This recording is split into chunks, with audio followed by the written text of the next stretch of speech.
Bueno, muchachos, me presento. Yo soy Álvaro Flechas, estudiante de octavo semestre y junto con Elena voy a ser su tutor par de respiratorio para este periodo 2022-1. Dándole continuidad a las tutorías de anatomía, en este caso vamos a hablar de la anatomía del tracto respiratorio inferior. Dentro del contenido de la presentación está primero una pequeña distinción entre lo que es la zona de conducción versus la zona respiratoria, para luego ya adentrarnos propiamente en lo que es el árbol traqueobronquial con sus tres componentes, la tráquea, bronquios y bronquiolos, posteriormente hablar de pulmones y sus segmentos broncopulmonares, y con las pleuras, la cavidad pleural y los recesos pleurales. Al final voy a darles unas consideraciones muy generales de los conceptos de histología que deben tener en cuenta, pero nada más para ubicarlos. En cuanto a las referencias, yo me fundamenté principalmente en estos tres libros: Anatomía de Pro, Anatomía de Moore y este libro de anatomía que es muy bueno. Todos los encuentran en Access Medicine. Y algunas de las imágenes las encontré en Imayos, que es una plataforma que nos ofrece la universidad. Después, al final de la presentación, se las voy a comentar mejor, pero pues yo se las comento porque en su momento a mí me la mostraron en quinto, entonces pronto a alguno les pueda servir para sus presentaciones. Inicialmente una pequeña introducción, y es que luego de que el aire supere toda la vía superior, este va a entrar al árbol traqueobronquial, que se va a dividir en la zona de conducción y en la zona respiratoria. Que quiero que tengan en cuenta por el momento, que hay una serie de ramificaciones que va desde 10 hasta 23 generaciones hasta llegar finalmente a los alvéolos. Hay una pequeña distinción en lo que es la zona de conducción y la zona respiratoria. La zona de conducción, que se extiende desde la tráquea hasta los bronquiolos terminales, cumple la función básicamente del transporte de aire dentro y fuera de la vía aérea, así como la calefacción y humidificación del aire. Todo esto constituye lo que se denomina como el espacio muerto anatómico, porque dichas estructuras carecen del componente alveolar, que es el que en última instancia permite el intercambio gaseoso. Y otra función muy importante es la de la limpieza mucociliar, que es un mecanismo de defensa dado por el epitelio respiratorio de todos estos componentes de la zona de conducción, que recoge partículas y sustancias irritativas hacia la vía aérea superior para su posterior expulsión. Por su parte, la zona respiratoria, que se extiende desde los bronquiolos respiratorios hasta los sacos alveolares, cumple la función principal del intercambio gaseoso y, como una función secundaria, la fagocitosis de partículas que tengan un tamaño menor a 2 micras por parte de los macrófagos alveolares. Así que esto de manera introductoria. Ya adentrándonos en el árbol traqueobronquial, vamos a iniciar hablando de la tráquea, que es una estructura tubular que se va a continuar superiormente con la naringe e inferiormente se va a convertir en el árbol bronquial. Está conformada básicamente por 16 a 20 anillos en forma de C, hechos de cartílago y hialino, y reforzado por una capa de colágeno y tejido conectivo que le dan un componente estructural a la tráquea. Una distinción importante es que la pared posterior de la tráquea carece de ese componente cartilaginoso y, por su parte, está conformado por una placa de músculo traqueal liso, y esto forma parte de la corrida dorsal del esófago. Esto básicamente implica que el esófago no va a interactuar con la tráquea y no se va a imposibilitar el paso del bolo alimenticio durante la deglución. Esto es lo que se denomina como el paris membranaceus. ¿Qué otras características tiene la tráquea? Está ubicada en la parte inferior del cuello y del tórax, en lo que se denomina topográficamente como el mediastino superior, y es una continuación de la laringe a nivel de C6. Es decir, aquí más o menos a la altura del cartílago cricoides es donde termina propiamente la vía aérea superior e inicia la vía aérea inferior con la tráquea. El límite inferior es la carina a nivel de T5, que es básicamente el lugar de la bifurcación de la tráquea en el bronquio principal derecho y en el bronquio principal izquierdo. Y esta consta de dos porciones: una porción cervical que se extiende desde esa continuación de la laringe, desde el cartílago cricoides, hasta el nivel de la escotadura yugular a nivel del esternón. Vemos aquí la escotadura yugular a nivel del manubrio del esternón, que es lo que se ve en verde. Básicamente eso es lo que nos delimita la tráquea cervical. Por su parte, la porción torácica va a comenzar en el borde superior del mediastino superior, es decir, justo aquí por debajo del manubrio esternal, y termina en la bifurcación a nivel de T5 en la tráquea hacia los bronquios principales. En cuanto a las relaciones anatómicas de la tráquea, vamos a tener principalmente estos tres grupos. Inicialmente las relaciones posteriores dadas por el esófago. Aquí se ve a grosso modo esa carencia de componente cartilaginoso en la pared posterior de la tráquea para facilitar el paso del bolo alimenticio.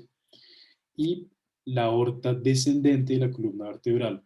Por su parte, las relaciones anteriores de la tráquea son un poco más numerosas, iniciando por toda la caja torácica, el esternón, grandes vasos como la aorta ascendente, la vena cava superior y el tronco brachiocefálico con sus ramas que son la subclavia y la carótida común. Mientras que las relaciones laterales están entre las arterias carótidas, el nervio vago y el laringio recurrente, que los vamos a nombrar nuevamente en el caso de todos porque tienen una implicación importante para el reflejo del tucingio, y los pulmones y las pleuras. Así que esto en cuanto a las relaciones. Ya hablando del árbol bronquial propiamente, este hace referencia a los bronquios a todas sus ramas posteriores. Para que tengamos en cuenta unas consideraciones principales, este inicia luego de la bifurcación en el bronquio principal derecho y el bronquio principal izquierdo. El bronquio principal derecho se divide a su vez en tres bronquios lobares, haciendo referencia a los lóbulos o secundarios. Considerando que el pulmón derecho cuenta con tres lóbulos, este se divide en tres bronquios lobares, el superior, el medio y el inferior, mientras que el pulmón izquierdo, al contar únicamente con dos lóbulos, solo se ramifican dos bronquios lobares o secundarios, el superior y el inferior. Cada bronquio lobar posteriormente se va a dividir en los denominados bronquios segmentarios o terciarios, que se va a encargar de suministrarle a un segmento broncopulmonar, que es un concepto que vamos a tomar más adelante en la presentación. En cuanto a la estructura, primero tengamos en cuenta una distinción importante, y es que el bronquio derecho es más corto, tiene un diámetro menor y es más vertical que el izquierdo. Aquí vemos que solo se forma una angulación de 20 grados, mientras que aquí se ve en el bronquio principal izquierdo una forma un poco más convexa, curva y con una angulación mayor a 35 grados en la mayoría de los casos. ¿Qué implicación clínica tiene esto? Que en la mayoría de los procesos de neumonía por aspiración o aspiración por objetos extraños, el objeto extraño se va a alojar aquí en el bronquio principal derecho, ¿listo? Y este es como el recorrido que sigue todo el aire por medio de toda la vía aérea, todos los segmentos, los bronquios lobares, los bronquios segmentarios, bronquios terminales y bronquios respiratorios. Más adelante vamos a explicar cada uno un poco mejor. ¿Cuál es la estructura? Básicamente la consigna general acá es que luego que el aire supera esa vía aérea superior entra al árbol traqueobronquial, donde inicia una serie de ramificaciones que van desde 10 hasta 23 aproximadamente. Dentro de las 16 primeras ramificaciones o generaciones, esto es lo que se denomina como la zona de conducción que mencioné al comienzo de la presentación, y como mencioné, aquí no se realiza ese proceso de intercambio gaseoso. Y esto es lo que se denomina como el espacio muerto anatómico por esa carencia del componente alveolar. Ya cuando inician las ramificaciones 19 a 19, empiezan las estructuras que se denominan bronquiolos respiratorios. ¿Por qué? Porque estas bolitas de acá son los alveolos, así que empiezan a tener esas unidades funcionales que les permiten el proceso de intercambio gaseoso. Las generaciones 20 a 22 están completamente cubiertas de alveolos para el intercambio gaseoso. Primero son los conductos alveolares y a partir de la generación 23 se denominan ya los sacos alveolares. Para tener en cuenta, y es que cada bronquiolo respiratorio da origen a unos 100 conductos alveolares y a unos 2000 sacos alveolares, y la premisa que quiero que quede muy clara en esta parte es que a medida que progresa la vía aérea hay una disminución del calibre de la misma. Es decir, vemos como en la tráquea el calibre es de 1.80 centímetros aproximadamente, mientras que en los conductos alveolares y bronquiolos respiratorios es de 0,05 centímetros, lo que se, lo que se explica o lo que se complementa también con un aumento en el número de esas porciones de vía aérea y con un aumento del área seccional que facilita el intercambio gaseoso. Entonces, entre menor sea el diámetro, hay un mayor número de vía aérea y un aumento en el área seccional para el intercambio gaseoso. Aquí básicamente vamos a recordar cuál es el recorrido. La tráquea se bifurca, a nivel de T5 se encuentra el bronquio principal derecho y en T6 el bronquio principal izquierdo, cada uno con sus respectivos bronquios lobares. Como el pulmón derecho tiene tres lóbulos, hay tres bronquios lobares, mientras que en el del bronquio principal izquierdo solo surgen dos bronquios lobares. Luego, posteriormente, a cada bronquio lobar le corresponden algunos bronquios segmentarios que se encargan de un segmento bronquiopulmonar. No es necesario que se los aprendan, más adelante vamos a mostrar una foto. Y lo que quiero que tengan claro es que una vez esos bronquios segmentarios pues cumplan esa ramificación, inician los bronquiolos. posteriormente los bronquiolos terminales, bronquiolos respiratorios, que recordemos tienen ese componente alveolar, y finalmente los ductos y sacos alveolares, que es donde se produce el intercambio gaseoso en mayor medida. En cuanto a la irrigación arterial de este árbol traqueobronquial, la arteria bronquial izquierda es una rama directa de la aorta torácica, que es lo que vemos aquí en la imagen, como el vaso sale directamente de la aorta torácica, mientras que en la arteria bronquial derecha es un poco distinto, ya que puede tener tres orígenes distintos. Uno puede ser también una rama directa de la aorta, puede ser también una misma rama de la arteria bronquial izquierda, o puede ser una rama de una arteria intercostal derecha, como es el caso de la imagen. Entonces, aquí vemos la arteria intercostal derecha y cómo desde esta discurre lo que sería la arteria bronquial derecha. En cuanto al drenaje venoso, la vena bronquial izquierda va a drenar directamente en una vena intercostal superior o en la vena hemiácigos accesoria, que es la que les estoy señalando acá. Esta sería la vena bronquial izquierda. Por su parte, la vena bronquial derecha va a drenar directamente en lo que es la vena ácidos, que es esta que estoy aquí discurriendo con el puntero. En cuanto a la inervación, hay una distinción muy importante, y es que las fibras parasimpáticas del nervio vago, que son estas que en la imagen se ven en morado, van a inervar directamente el músculo liso y las glándulas con los siguientes efectos de broncoconstricción y aumento de la secreción, mientras que mientras que las fibras simpáticas van a inervar tanto los vasos sanguíneos como el músculo liso del componente bronquiolar con los siguientes efectos: broncodilatación, vasoconstricción y una disminución de la secreción. En cuanto a los pulmones, se definen primero como vísceras emparejadas y contenidas en la cavidad torácica y unidas a estas por la pleura visceral. Esto es muy importante que lo tengamos en cuenta. Son órganos asimétricos. ¿Qué quiere decir esto? Que por lo general el pulmón izquierdo es más pequeño que el derecho por el espacio que ocupa el corazón. Aquí se ve la escotadura cardíaca y cómo eso implica una disminución en el tamaño en comparación al pulmón derecho. Y como término general, los pulmones suelen ser más grandes en los hombres que en las mujeres. Ambos están ubicados a los dos lados del mediastino, rodean este árbol bronquial y están unidos al corazón por los vasos pulmonares y protegidos a su vez por las pleuras visceral y parietal.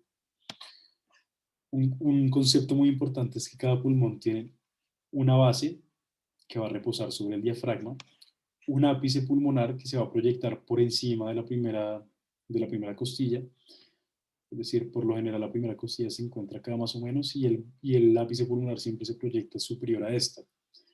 Tiene dos superficies, una superficie costal que va directamente con la cavidad torácica y una superficie mediastínica que está en contacto con el hilio pulmonar, los grandes vasos y el corazón.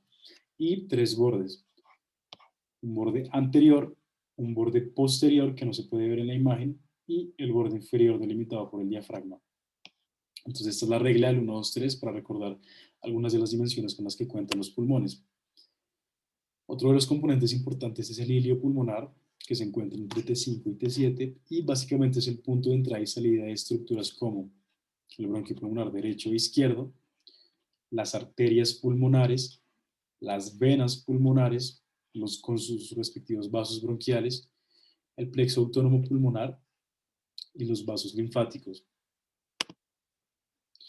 En cuanto a la circulación pulmonar, vamos a mencionar las principales estructuras que ya ustedes revisaron durante su vallaz cardiovascular. Entonces, el tronco pulmonar se va a originar en el ventrículo derecho del corazón y se divide en arterias pulmonares derecha e izquierda, y luego cada una de estas sigue unas ramificaciones en lobar, segmentarias y subsegmentarias.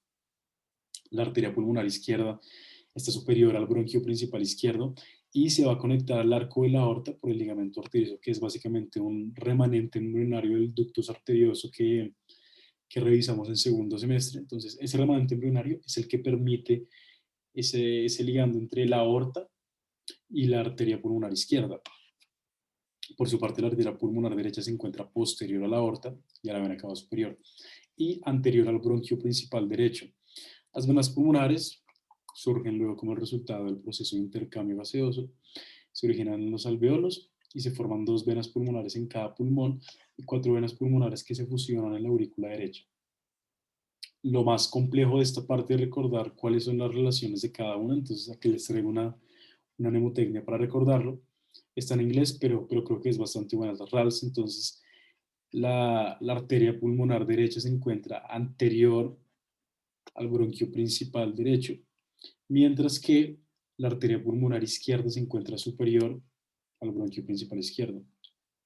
Entonces, aquí en la izquierda se encuentra superior al bronquio principal izquierdo y aquí la arteria pulmonar se encuentra anterior al bronquio principal derecho. Y esta es una imagen de lo que les venía mostrando, el origen de cada una. Desde el origen de su tronco pulmonar, la arteria pulmonar derecha e izquierda con sus posteriores ramificaciones, se realiza el proceso de intercambio gaseoso, en el cual se originan dos venas pulmonares por cada pulmón, que finalmente van a drenar en la aurícula izquierda para posteriormente ser eyectadas para la circulación sistémica.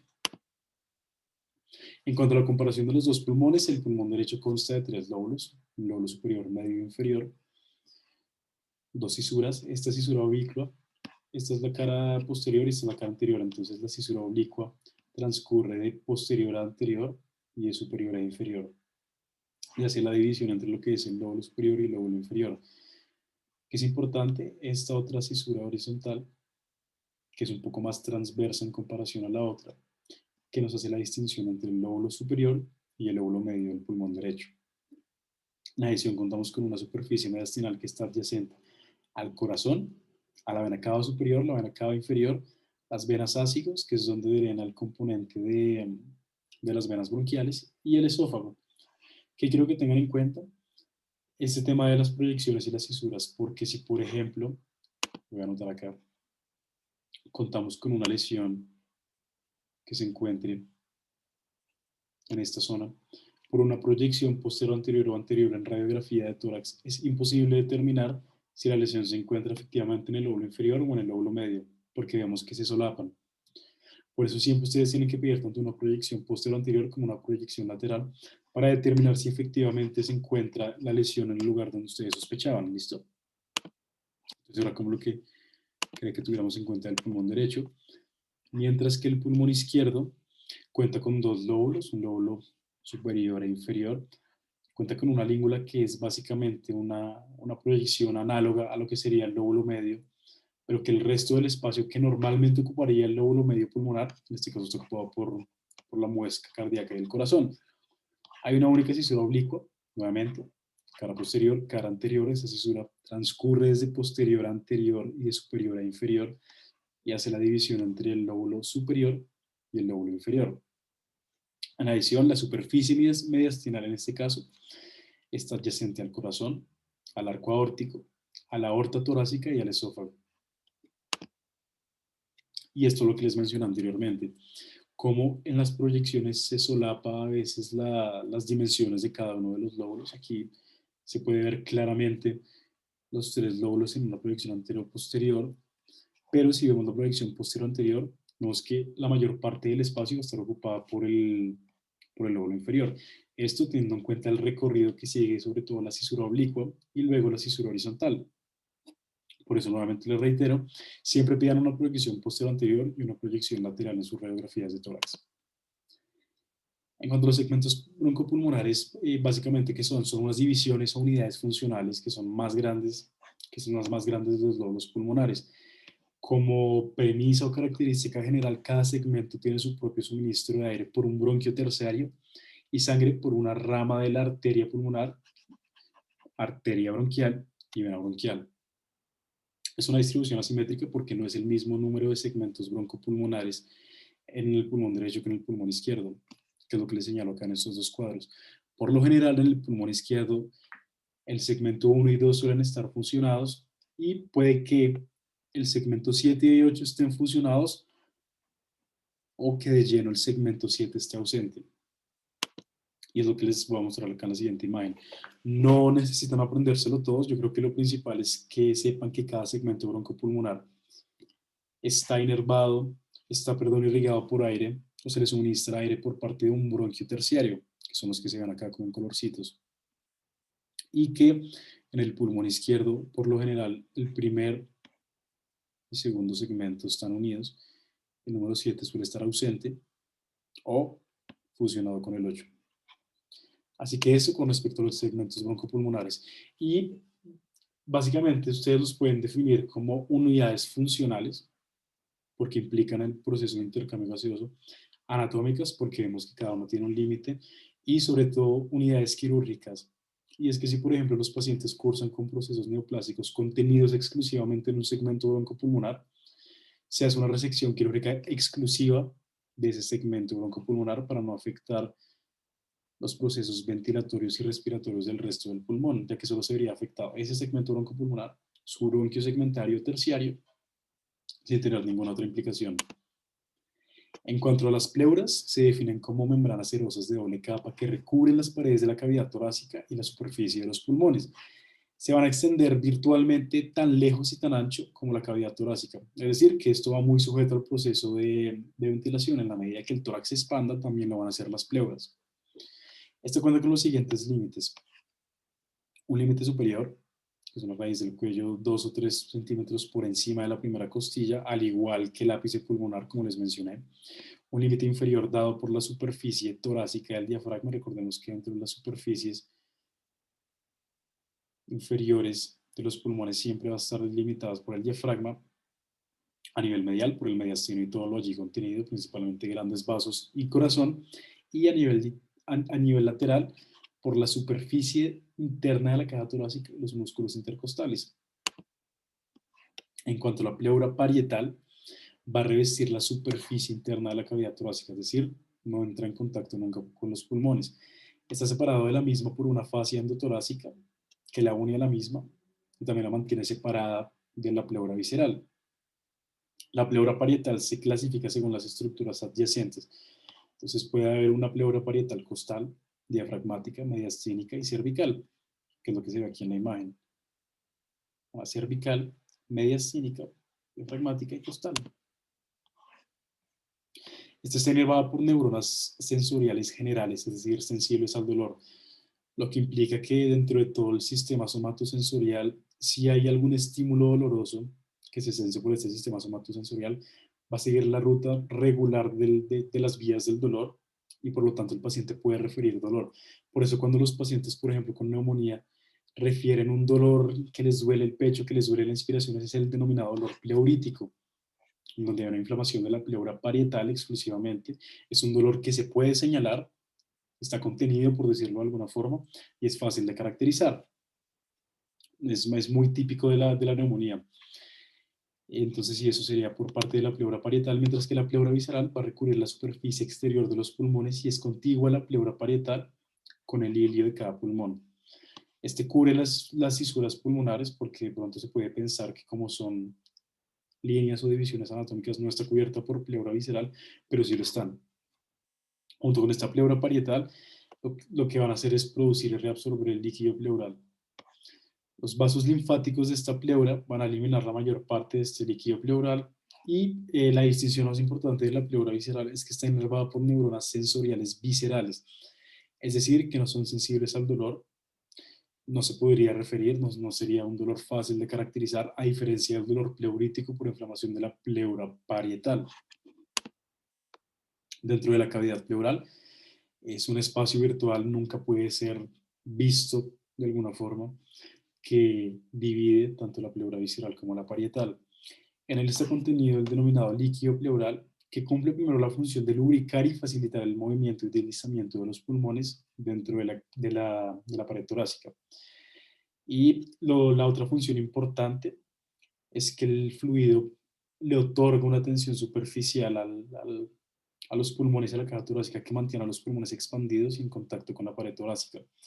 Esto va relacionado con un concepto que vamos a abordar en la tutoría de fisiología, y es que la caja torácica siempre va a tener tendencia a expandirse y los pulmones siempre van a tener tendencia a colapsar por sus características elásticas. Entonces lo que hace este líquido pleural es evitar que, que cada una siga su tendencia, la caja torácica a expandirse y los pulmones a colapsar, y el acoplamiento de las pleuras visceral y parietal por este líquido va a resistir a dicho colapso.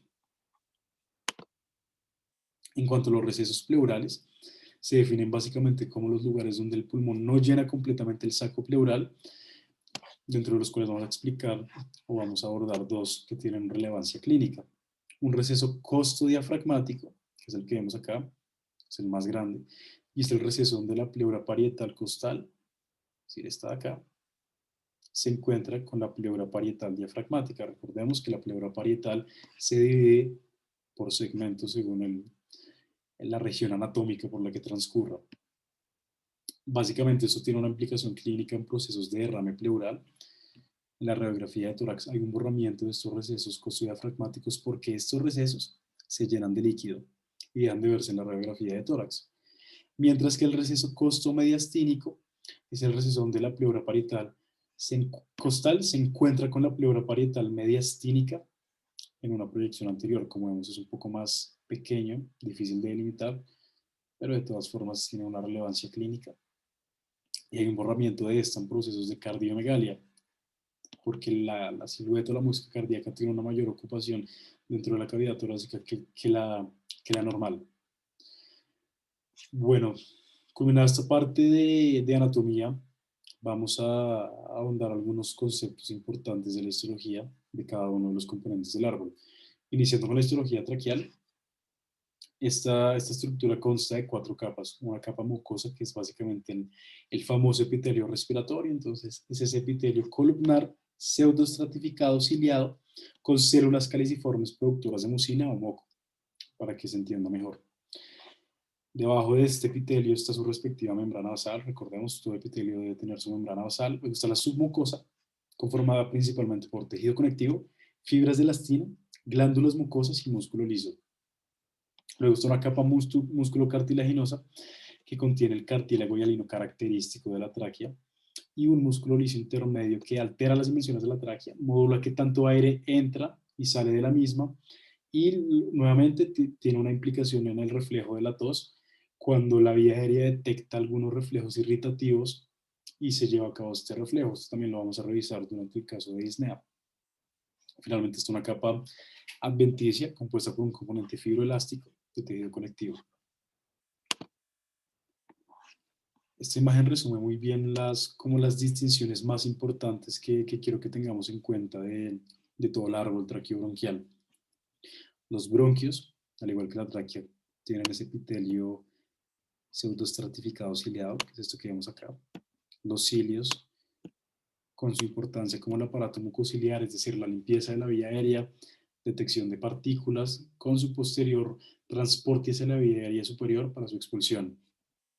Estas Lobet cells, que son las células caliciformes productoras de moco, que se intercalan en ese epitelio, la membrana basal, luego está el componente muscular liso y el componente cartilaginoso. Como consideración importante, al momento en que la tráquea pasa a ser bronquio, este deja de ser estos anillos bien definidos de cartílago hialino para pasar a ser fibras desorganizadas y aleatorias de cartílago que de todas formas le dan como un componente estructural importante a los bronquios. A medida que discurre la vía aérea, se va perdiendo ese componente cartilaginoso hasta que finalmente carece completamente del mismo. Al momento en que la vía aérea carece del componente cartilaginoso, pasa a denominarse bronquiolos. Y de todas formas hay una modificación también en el componente epitelial. Ya deja de ser este epitelio pseudoestratificado ciliado y pasa a ser un epitelio simple ciliado, en el cual ahora no se intercalan células caliciformes, sino que empiezan a intercalarse estas células club o células de Clara. Estas células tienen varias funciones. La principal es una función proliferativa, es decir, puede llevar a la formación de nuevas células caliciformes y células de Clara. Tiene la función de síntesis de proteínas y funcionan como mediadores de distintos procesos inmunitarios.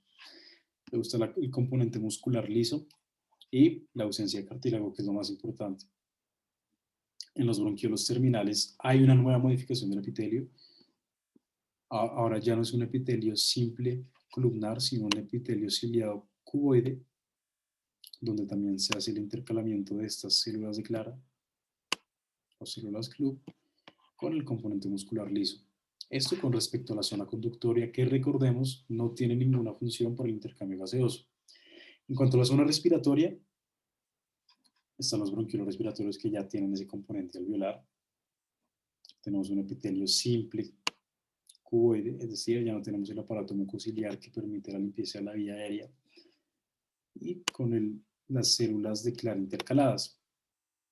Y finalmente, bueno, los sacos y conductos alveolares conformados principalmente por neumocitos tipo 1 y tipo 2, pero esto lo vamos a revisar un poco más adelante.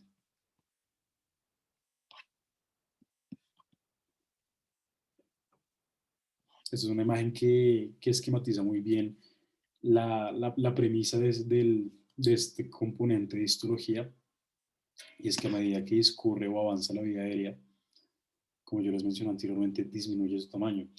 Esto se traduce básicamente en la pérdida progresiva de componentes estructurales, iniciando por el cartílago. También vemos una ausencia del componente glandular, es decir, ya no se puede producir moco. Hay una modificación del epitelio, puede ser columnar ciliado, luego cuboide ciliado, hasta que finalmente los bronquiolos respiratorios pueden ser cuboide simple. Y en los alveolos pues ya es un poco más distinto, ya les voy a explicar. ¿Cómo se ve un bronquio en la placa histológica? Este es un corte transversal. Entonces aquí vamos a anotar, este es el lumen del bronquio, que es este mismo que vemos acá en blanco completamente. Este es el famoso epitelio respiratorio, con su aparato mucociliar, la membrana basal, la submucosa. Este es todo el componente cartilaginoso hialino, no tan organizado como en la tráquea, pero de todas formas está presente. Este es el componente glandular, todas estas son las glándulas que se encargan de la producción de moco principalmente. Y a lo largo de la placa vemos cómo discurren diversas fibras de músculo liso que facilitan también el paso de aire y modulan el calibre de la vía aérea. Por su parte, los bronquiolos dentro de la placa histológica tienen una característica muy diferencial, y es que acá está el lumen, y es que el epitelio tiene como esta forma estrellada, así que así es mucho más fácil que los identifiquen. Siempre los bronquiolos se van a ver así como estrellados. Tienen la modificación, ahora es un epitelio cuboide ciliado, con su membrana basal, el componente submucoso con fibras de músculo liso, fibras elásticas, ausencia completa del componente cartilaginoso. Vean que acá en el dibujo ya no se ve ese componente de cartílago. Esto que se ve acá en la imagen ya son unidades respiratorias. Aquí están los alvéolos con su membrana alvéolo capilar, donde se realiza posteriormente el intercambio gaseoso. Entonces, eso con respecto a los bronquios y los bronquiolos. ¿Qué quiero que tengamos en cuenta de los alvéolos pulmonares? Que está compuesto principalmente por 3 cuerpos celulares, los neumocitos tipo 1, que son células epiteliales escamosas, es decir, son planas, básicamente, que van a recubrir el alvéolo y permiten el intercambio gaseoso, es decir, se utilizan como superficie para el intercambio de gases. Ocupan un 95% de la superficie y están conectadas entre sí por uniones estrechas. Los neumocitos tipo 1, junto con la membrana basal y el endotelio de los capilares, ya en esas ramificaciones más distales de las arterias pulmonares, forman lo que es la membrana alveolo-capilar, que es la unidad funcional encargada del intercambio gaseoso. Por su parte, los neumocitos tipo 2 están conformados por células cuboidales que ocupan el 5% de la superficie, pero representan el 60% total de las células. Es decir, son más células, pero ocupan menos superficie. Contienen cuerpos lamelares que se encargan de producir surfactante, que reducen esa tensión superficial. ¿Se acuerdan que el líquido, el líquido pleural lo que hace es aumentar la tensión superficial para evitar el colapso pulmonar? Bueno, ese surfactante reduce la tensión superficial para evitar que los alvéolos colapsen, que es lo que se denomina como atelectasia. Y otra característica muy importante es que cuentan con propiedades proliferativas para la producción tanto de neumocitos tipo 1 como de neumocitos tipo 2. El otro cuerpo celular importante son los macrófagos alveolares, que se encargan de fagocitar partículas menores a 2 a 3 micras e iniciar esa respuesta inflamatoria. Digamos que a lo largo que avanza la vía aérea se van colectando partículas cada vez menores, es decir, en la tráquea, ese aparato mucociliar se encarga de recolectar partículas que son por lo general mayores a 10 micras. Ya en los bronquios se recolectan partículas que van de las 3 a las 10 micras, y los macrófagos alveolares solo fagocitan estas partículas muy pequeñas menores a 2 micras. Y también los macrófagos tienen un rol importante en la formación de elastasa que le otorga al pulmón sus características elásticas, que recordemos, contrario a lo que uno piensa, la elasticidad es la tendencia de los alvéolos a volver a su forma original y no de expandirse. Así que es muy importante que tengan esto en cuenta. Los alvéolos van a estar separados entre sí por un septum conformado por fibras elásticas y capilares. ¿Listo? Entonces, eso en cuanto a las consideraciones. Aquí en la siguiente imagen se ve lo que les quiero señalar. Todo esto que se ve acá, toda esta superficie alveolar son neumocitos tipo 1, células escamosas muy planas, y dentro de ellas se intercalan los neumocitos tipo 2 que se encargan de producir el surfactante para reducir la tensión superficial, pero esta propiamente es la superficie en la que se realiza el intercambio gaseoso. Por su parte, estos son los macrófagos alveolares con su función de fagocitosis, y estas pequeñas conexiones son lo que se denominan los poros de Kohn. ¿Qué es eso? Conexiones o uniones anatómicas entre cada uno de los alvéolos. Y en la última imagen que les iba a comentar está la famosa membrana alveolo capilar, donde aquí se ven de una forma muy esquematizada cuáles son los 3 componentes. Entonces, estos son los neumocitos tipo 2 de mayor tamaño. Los neumocitos tipo 1 son estas células escamosas simples con su respectiva membrana basal, que es esta acá, y este es el endotelio capilar. Entonces, el endotelio, la membrana basal y los neumocitos tipo 1 conforman los 3 la famosa membrana alveolo capilar, unidad funcional para el intercambio de gases. Entonces, eso sería como lo que yo les quería comentar. Cualquier duda que tengan nos comentan a mí, vamos a estar muy pendientes de este tema. Simplemente era como una pequeña introducción para que puedan llegar más ubicados a sus primeras clases y laboratorios.